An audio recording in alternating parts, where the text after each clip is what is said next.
Look, let me tell you something.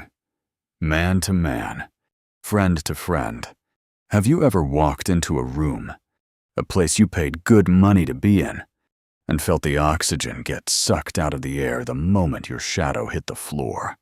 I'm talking about that cold, clinical stare that strips you down to nothing but a skin tone. It's a weight, brother, a heavy, suffocating weight that we've been carrying in this country for generations. You try to build a life. You try to shield your children. You try to buy them the best seats in the house so they don't have to feel the gravel under their feet like we did. But sometimes, no matter how high you fly, the ground has a way of rising up to hit you right in the face. I'm sitting here in my study, looking at a photo of my daughter, Maya. She's glowing, 7 months pregnant with my first grandson. She's got that smile that can light up a blackout. But a few days ago, that smile was met with a hand of hate, and it happened 30,000 feet in the air, in a cabin I technically own. It's a story that's been eating me alive, and I need to get it off my chest. Before we dive into the heart of this storm, I want to ask you something. Have you ever been judged before you even opened your mouth? Just by the way you look. Drop a comment and tell me where you're watching this from. I want to know who's standing with us today.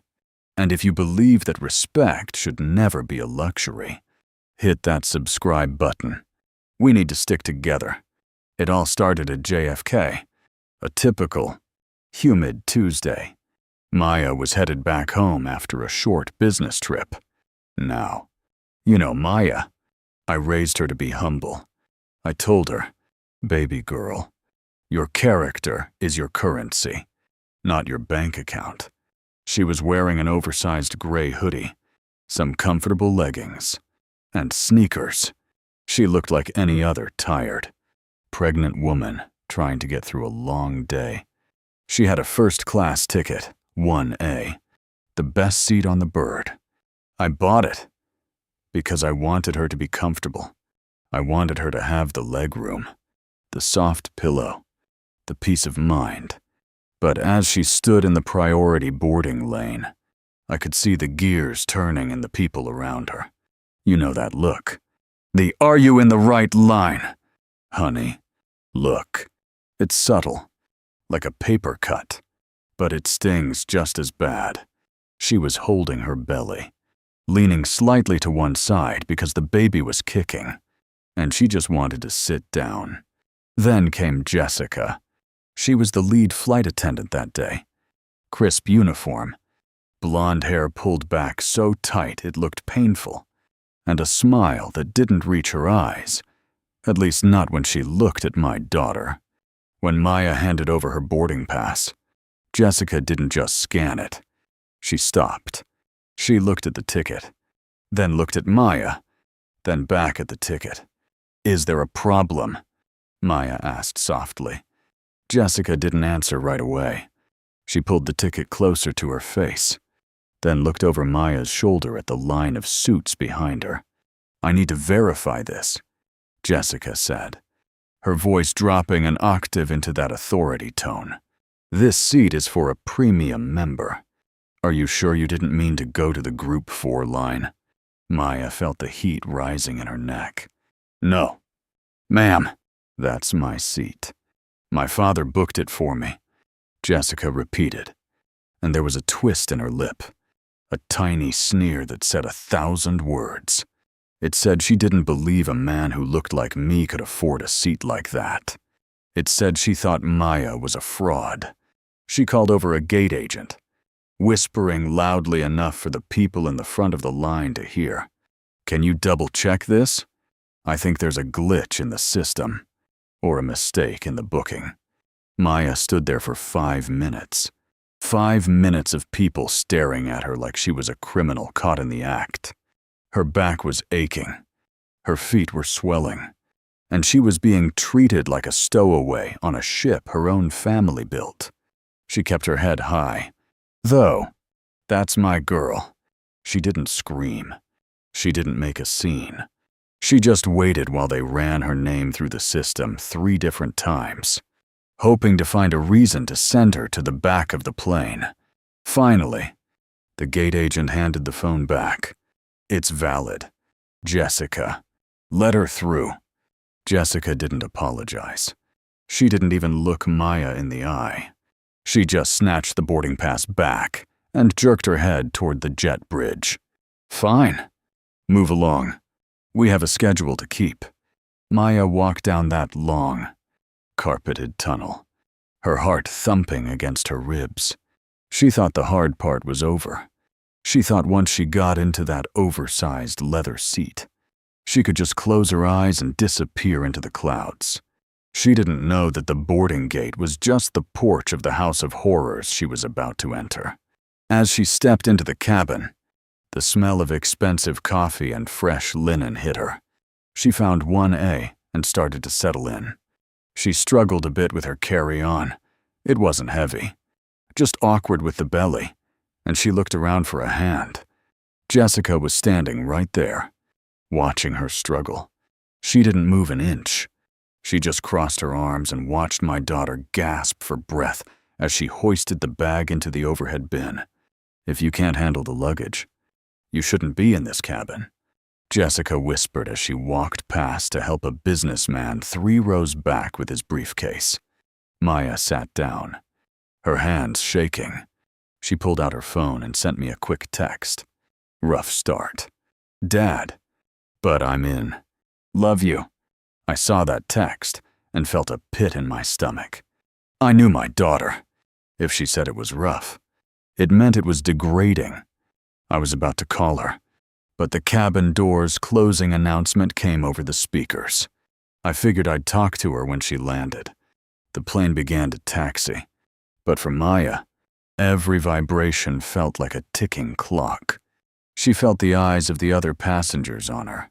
She felt the heavy, judgmental silence of the woman sitting across the aisle. She felt like a guest who had crashed a party she wasn't invited to.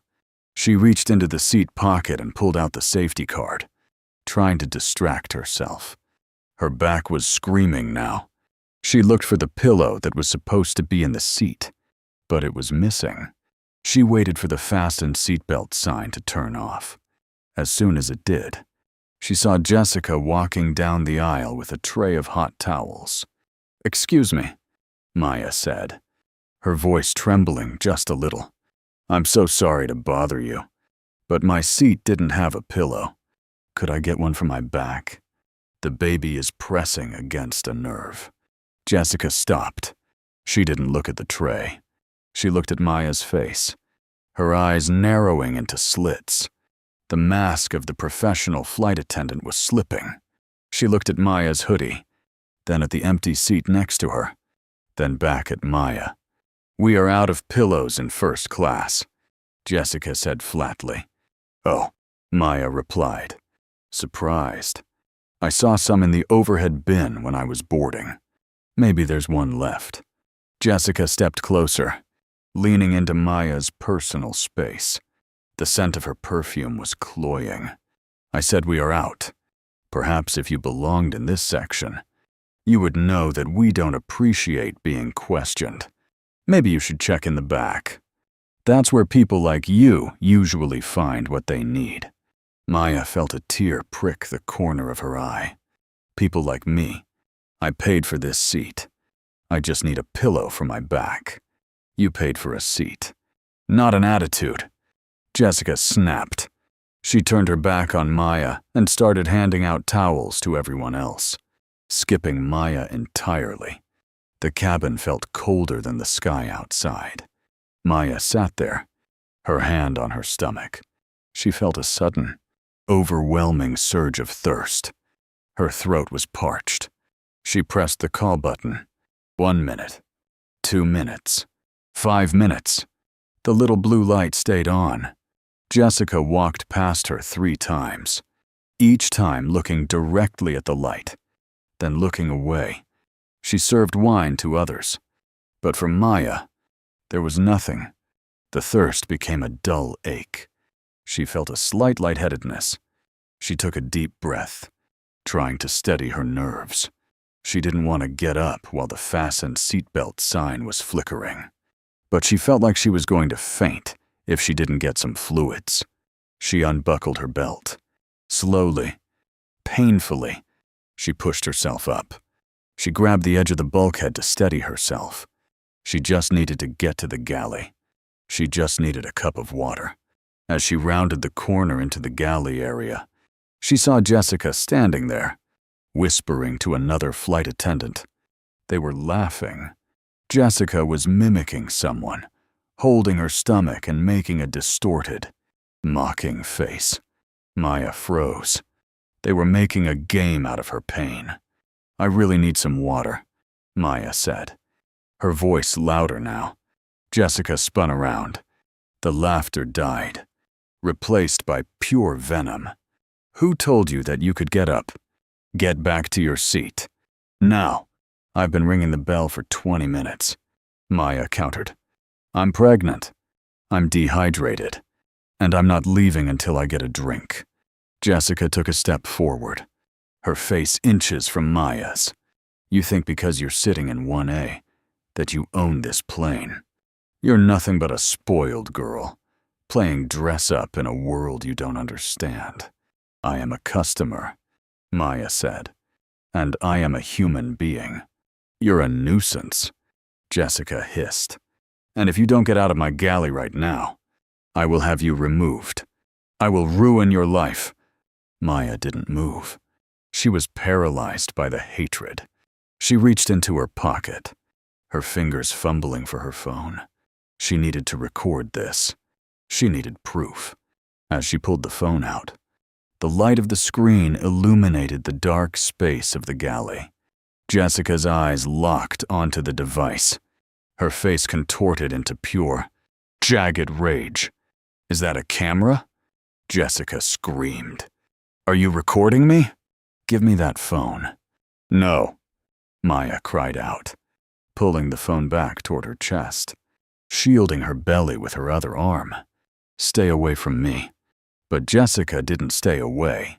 She lunged forward, her hand moving in a blur of motion, fueled by years of unchecked bias and a sudden, explosive loss of control. The sound was the worst part. A sharp, wet crack that echoed through the galley and into the first few rows of the cabin. Maya's head snapped to the side. Her phone flew from her hand, skittering across the floor and sliding under a service cart. She stumbled back, her hand flying to her stinging, burning cheek, her eyes wide with a shock, so deep it felt like her heart had stopped beating. She looked down at her feet, her breath coming in ragged, shallow gasps as the world around her began to blur into a haze of tears and terror. The cabin air suddenly felt like ice against the fire blooming on Maya's skin.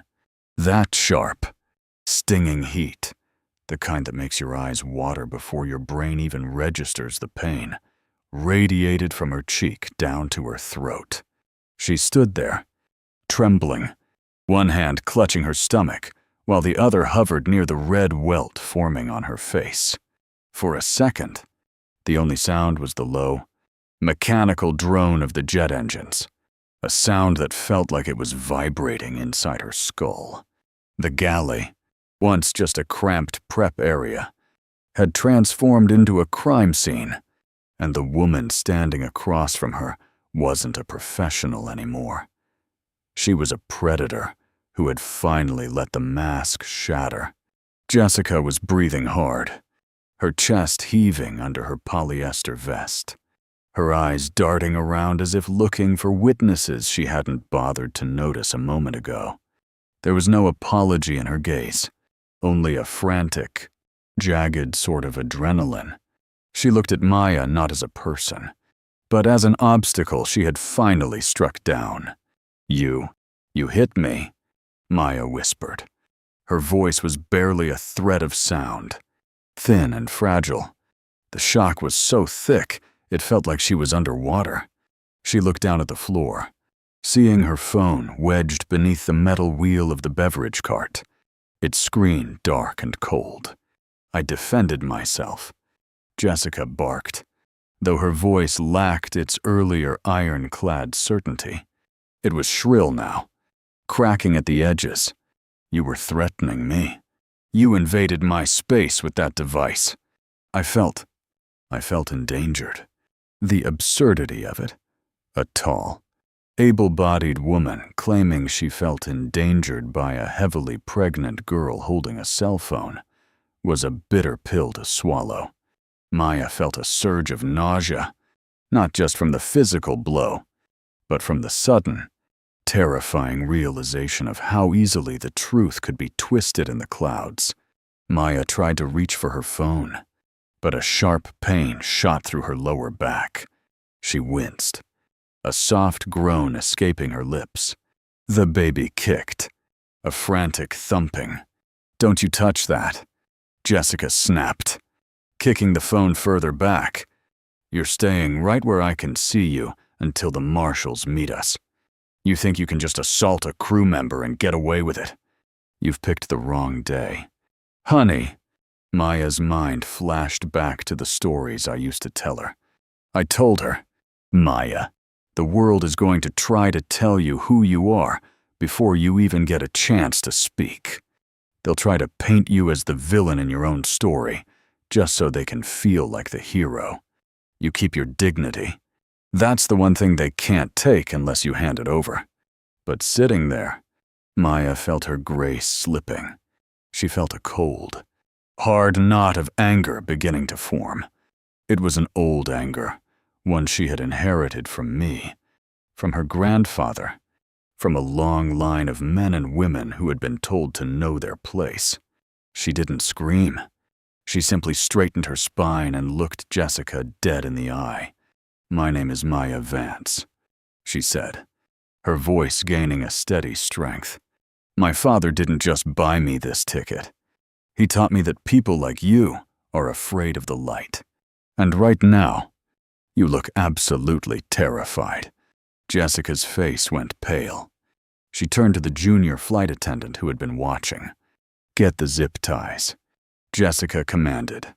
"She's being non-compliant and aggressive. Tell the captain we have a level 2 threat in the galley." The younger girl hesitated. "Jessica, she's pregnant. Maybe we should just let her sit down." "Did I ask for your opinion?" Jessica screamed. "Do your job." Maya backed away, her heart hammering. She reached for the curtain, trying to pull herself back into the safety of the first-class cabin. But Jessica grabbed her arm. The grip was tight, fingers digging into Maya's skin, bruising the delicate flesh. "You're not going anywhere," Jessica hissed. Back in the cabin, the atmosphere had shifted. The man in 2B stood up. He had heard the slap. "Is everything all right back there?" He called out. "Stay in your seat." "Sir," Jessica yelled over her shoulder. "We are handling a security incident. Do not interfere." The word security acted like a spell. The other passengers suddenly looked at Maya with a different lens. The suspicion that Jessica was so expertly weaving began to take hold. Maya saw the shift in their eyes. Maya felt a wave of dizziness. She managed to wrench her arm free from Jessica's grasp. She lunged for the service phone on the wall, the one used to communicate with the flight deck. Jessica was faster. She slammed her hand over the receiver, pinning Maya's hand against the wall. "You are making this so much worse for yourself," Jessica whispered. "I'm going to make sure you never fly on this airline again. By the time I'm done with my report, you'll be lucky if they let you walk to the bus stop." Maya looked at the small window in the galley door. She took a deep, shuddering breath. "You're right," Maya said, her voice eerily calm now. "One of us is going to have their life changed today, but it's not going to be me." In that moment, the plane tilted slightly. The sudden shift in gravity caused Jessica to lose her footing for a split second. Maya seized the opportunity. She snatched her phone from the floor and retreated toward her seat. As she collapsed back into seat 1A, she fumbled with the screen. It was cracked, but it flickered to life. She didn't call the police. She dialed my private number. The phone rang. "Dad." Maya sobbed into the phone. I can still hear that sound in my nightmares. That broken, jagged dad. "Maya. Baby. What's wrong?" I was in the middle of a board meeting, but the world stopped. She hit me. "Dad." The flight attendant. She slapped me. She's telling everyone I'm a criminal. They're coming for me with handcuffs. I'm scared. I felt the blood drain from my face. I looked at the logo on the wall. Skybound Airlines.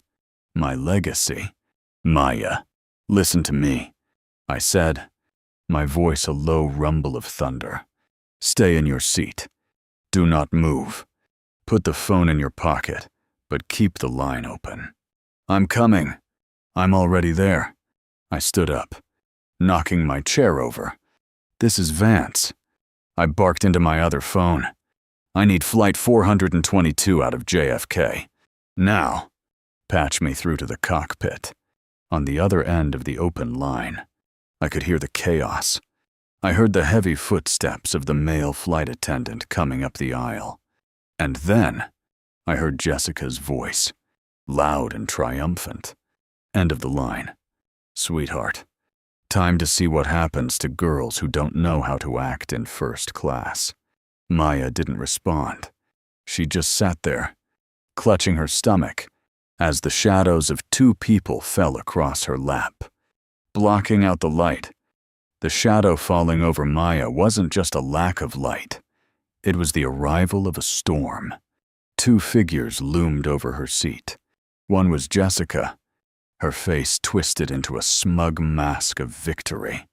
And the other was a burly male flight attendant named Gary, who was already unlooping a pair of heavy-duty plastic restraints from his belt. Maya looked up at them, her hand still pressed against her pocket, where my voice was a silent, simmering tether to reality. She felt the vibration of the open line, the only thing keeping her from shattering into a million pieces. "Stand up," Jessica commanded, her voice vibrating with a sickening level of authority. "You've disrupted this flight, and you've made it clear you don't respect the rules of this cabin. We're moving you to the rear for the remainder of the flight, where you'll wait for the authorities." "I'm not moving," Maya said, her voice sounding steadier than she felt. "I'm in pain. I'm pregnant. And I have a right to be here."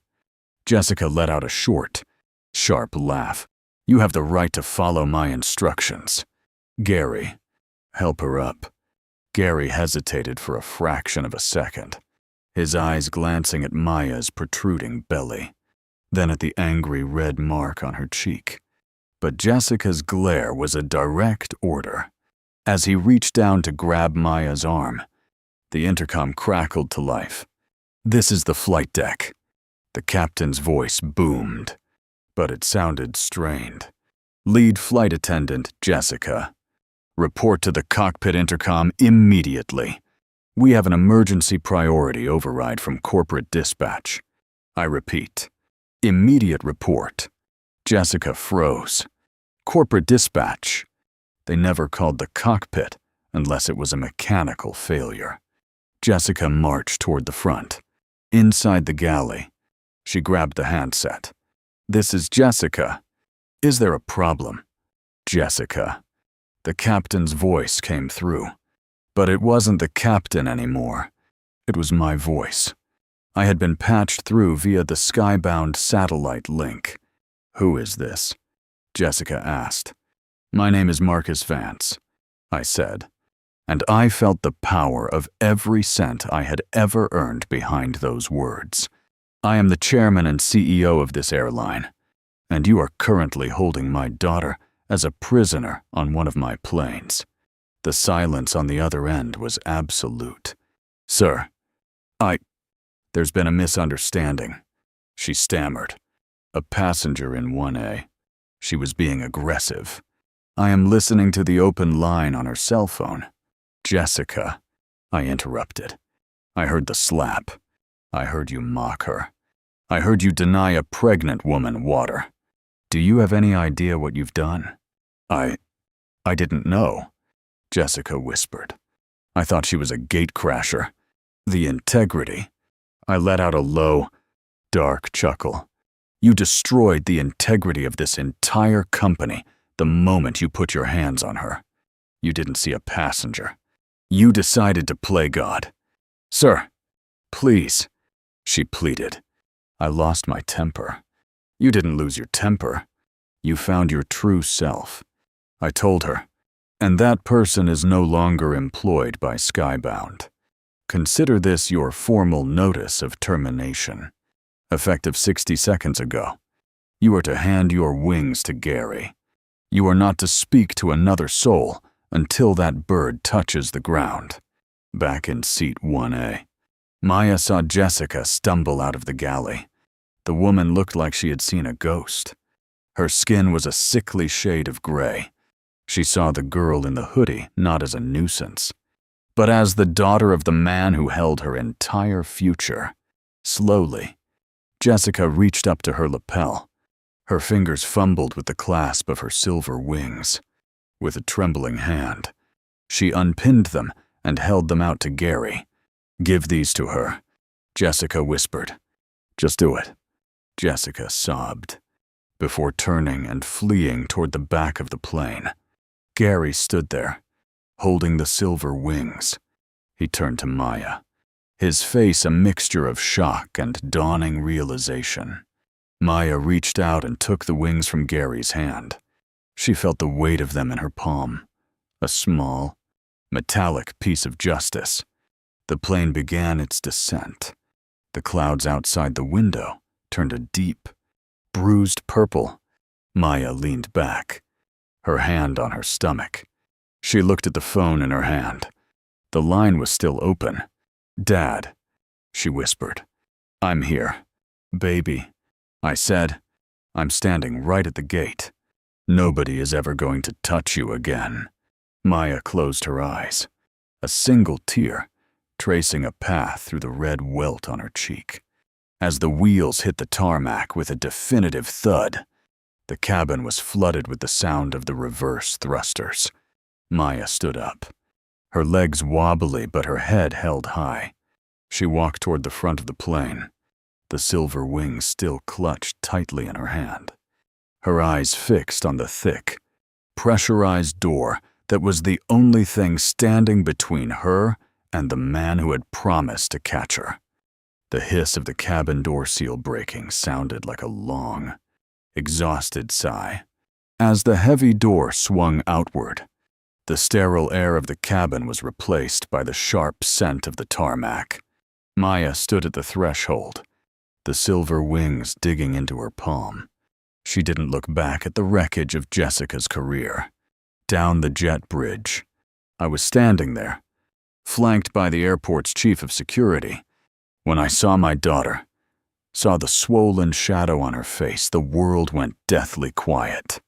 I hadn't built an empire just to have it become a playground for hatred. Maya walked with a slow dignity. When she reached me, she leaned her forehead against my chest. I wrapped my arms around her and felt the tremors racking her frame. I've got you, I whispered. The storm is over. Behind her, the rest of the passengers were stopped by security. Then came Jessica. She was being escorted by 2 airport police officers. When she saw me, the man whose face sat on the wall of every corporate office, she stopped dead.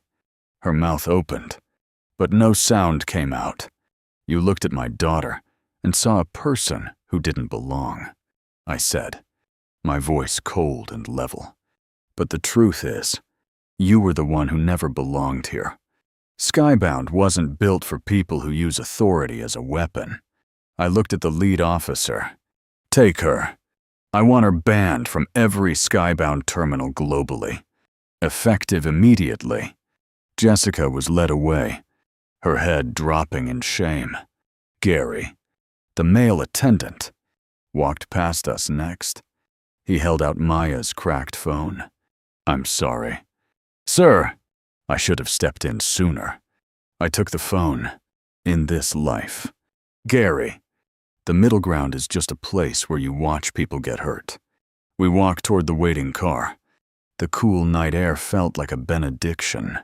As we settled into the back seat, Maya dropped the silver wings into the center console, leaving them behind. A relic of a flight that was supposed to break her, but only proved what she was made of. "Are you okay, Dad?"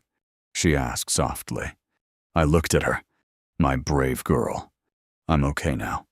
Maya, but we have work to do. This isn't just about one flight attendant. It's about making sure the unseen truths finally get some light." The story of Flight 422 didn't stay in that cabin. By the next morning, my internal memo had leaked. We started the Vance Foundation a month later, dedicated to legal advocacy for travelers who had been silenced. As for Maya, she gave birth to a healthy baby boy 2 months later. We named him Justice, and every time I look at him, I'm reminded that while hate is loud, it is also fragile. It shatters the moment someone stands up and says, "No, not today." So, to everyone watching this, what's a moment in your life where you had to stand your ground? We're building something here, a place where the truth doesn't have to be hidden. If this story moved you, share this video. Let's make sure these stories reach the people who think they can hide in the clouds. And remember, no matter what seat you're in, you deserve the view. Maya leaned her head back against the headrest, watching the stars peek through the sunroof as we pulled into our driveway. Finally home, finally safe, and finally heard. This story takes place within the cockpit of Flight 422, exploring Captain Miller's internal struggle and his life-changing realization after the incident. The whistle of the wind at 35,000 feet is usually the most soothing music I know. In my 22 years of flying, the cockpit has been my sanctuary, a place where every rule is as clear as the digits on the primary flight display. But that day, on Flight 422, that music turned into a piercing discord, signaling a collapse that no radar could have predicted. I am Captain Miller, and this is the confession of a man who almost lost his soul among the clouds. In aviation, we are taught: aviate, navigate, communicate, but no one teaches you what to do when the communication from the cabin is laced with the venom of prejudice. When the attendant call light from lead attendant Jessica flickered on my console, I simply thought it was a routine disturbance. Jessica had been professional, or so she appeared to me, for the 3 years we worked together. "Captain, we have a non-compliant passenger in 1A. Jessica's voice crackled over the interphone, sharp and filled with a manufactured urgency. She's being aggressive, refusing orders, and she's trying to incite chaos by filming the crew. I frowned, glancing at my first officer, Sarah, seat 1A. That was usually reserved for exhausted executives who just wanted to sleep, not troublemakers. "Is she a threat to flight deck security?" I asked, my hand steady on the controls as we hit a patch of light turbulence. "She is a threat to the integrity of the first-class cabin." "Captain," Jessica snapped back, "I authorized a level 1 warning." A decision I later realized was like handing Jessica a loaded gun to fire at an innocent woman. I had trusted my colleague's professionalism and forgotten that behind a crisp uniform, there can reside a rotting heart. The silence in the cockpit afterward became suffocating. Sarah, a young woman with sharp instincts, spoke up softly. "Miller, I saw that passenger during boarding. She's pregnant and looked exhausted, not aggressive. I brushed her off. Focus on the flight path. Sarah, our job is to land this steel tube safely. The cabin is the attendant's domain. That was the greatest mistake of my life. I chose apathy and called it professionalism. Everything changed when the priority satellite link from corporate overrode our systems. I had never seen Chairman Marcus Vance intervene directly in a flight in progress. His voice didn't sound like a billionaire issuing orders. It sounded like a father watching his child being tortured. The power in his words felt like it could pierce the very hull of the plane. Captain Miller, you are allowing a crime to happen on your aircraft. I looked at the galley security feed. The grainy, black and white image showed everything. The red welt on Maya Vance's face, her tear-filled eyes, and Jessica's sickening look of triumph. My chest tightened. I was right there, separated only by a steel door. Yet I had let a pregnant woman be humiliated. I realized I wasn't a great captain. I was a coward hiding behind circuit boards. After landing, amidst a sea of police lights and Marcus Vance's terrifying silence, I stepped off the plane with trembling legs. I picked up the silver wings Jessica had discarded on the floor. They felt cold and heavy, like lead. When I met Marcus at the gate, I couldn't look him in the eye. I'm sorry. Chairman, I should have stepped out of the cockpit sooner. I choked out. Marcus didn't yell. He looked at the silver wings in my hand and said something I will carry to my grave. Miller, a plane can fly on auto throttle, but a human being cannot live on auto apathy. If you don't know what's happening behind your back, you don't deserve to be in the lead. I resigned that night, not because I was fired, but because I no longer felt worthy of the uniform. Marcus kept me on, but with one condition. I had to spend the next 6 months traveling to every flight base, retelling the story of my mistake to every pilot and attendant. I became the ghost reminding them that a successful flight isn't measured by an on-time landing, but by the fact that no one was left behind in humiliation. Now, before every takeoff, I leave the cockpit and walk the cabin. I look into the eyes of every passenger to ensure that under my wings, justice is being served. Context focuses on Maya Vance's healing journey, the birth of her son, and her ultimate confrontation with the remnants of prejudice at Skybound headquarters. For the first few weeks after Flight 422, my world wasn't the vast blue sky. It was the 4 white walls of a lingering trauma. Every time I closed my eyes, I heard the sharp, wet crack of Jessica's hand hitting my skin. The welt on my face faded after a few days, but the scar on my soul remained raw. My father, Marcus, tried to compensate with everything money could buy. A new mansion, luxury vacations, even an offer to buy a small airline for me to run. But I didn't need an island to hide on. I needed a world where my son would never have to endure what I did. I spent most of my time in the nursery I was preparing for justice. It was a peaceful space of soft greens and earth tones, free from neon lights or corporate blue.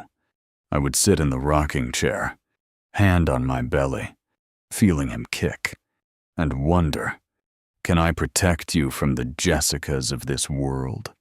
I realized my father's wealth could buy me seat 1A, but it couldn't buy the inherent respect that should be free to every human being. One evening, my father visited. He didn't bring legal briefs or revenge plots. He brought an old wooden box filled with black and white photos. He showed me a picture of himself standing in front of a dilapidated hangar, his hand stained with grease. Maya, when I started with nothing, I was kicked out of luxury lounges because they thought I was a thief. I swore I'd build Skybound so no one would be treated that way. But I got so caught up in growth charts that I forgot weeds grow in the shadows we don't watch. He took my hand, his voice trembling. You did what I couldn't. You dragged that rot into the light. That was the night I decided to stand up. I didn't want to be the victim of Flight 422 anymore. I wanted to be the one who changed the game. 2 months later, Justice was born.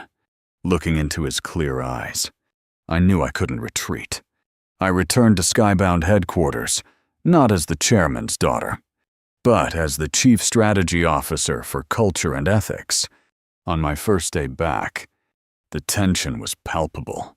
Attendants who had once stood silently while I was insulted now lowered their heads. I called an all-hands meeting, not to punish, but to dialogue.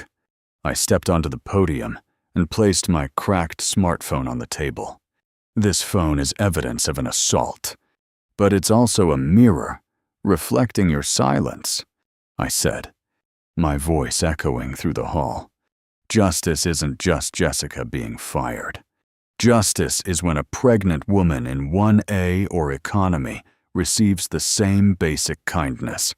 I redesigned the entire training protocol. We stopped teaching attendants how to pour wine perfectly before teaching them how to recognize a passenger's vulnerability. I brought Gary, the male attendant who had remained silent, into the core team for change.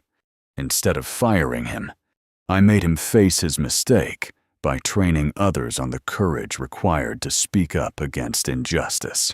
6 months later, I received an email from a young passenger.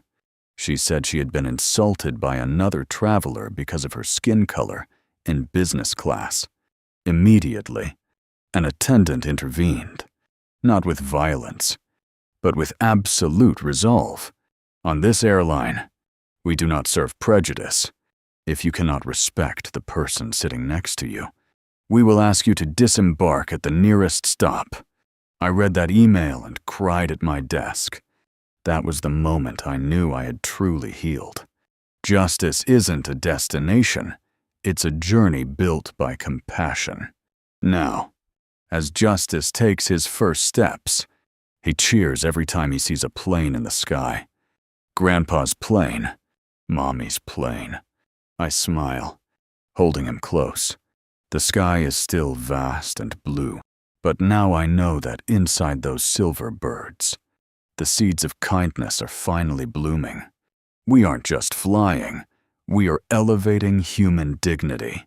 And that is the sweetest revenge against the darkness of the past.